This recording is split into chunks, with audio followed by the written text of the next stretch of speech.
பண்றவங்க எல்லாம் எதனால தப்பு பண்றாங்கன்னு என்னைக்காவது ஒரு நாள் நீங்க யோசிச்சிருக்கீங்களா?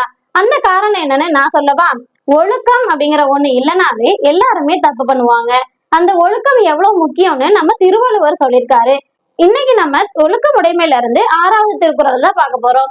ஒழுக்கத்தின் ஒல்கார் உறவோர் இழுக்கத்தின் ஏதம் படுபா கரிந்து. இந்த குறளுடைய பொருள் என்னன்னு தெரிஞ்சுக்கலாமா? ஒழுக்கம் தவறுதலால ஏற்படக்கூடிய குற்றங்களை நல்லா தெரிஞ்சுக்கிட்ட மனவலிமை மிக்கோர் என்ன பண்ணுவாங்கன்னா அந்த ஒழுக்க நெறியில இருந்து சிறிதும் விலக மாட்டார்கள் அப்படிங்கறதுதான் இந்த குறளுடைய பொருள்.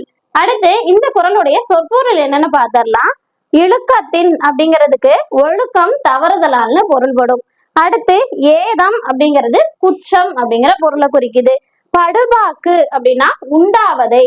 அடுத்து உறவோர் அப்படின்னா மன வலிமை உள்ளவர் அப்படின்னு பொருள்.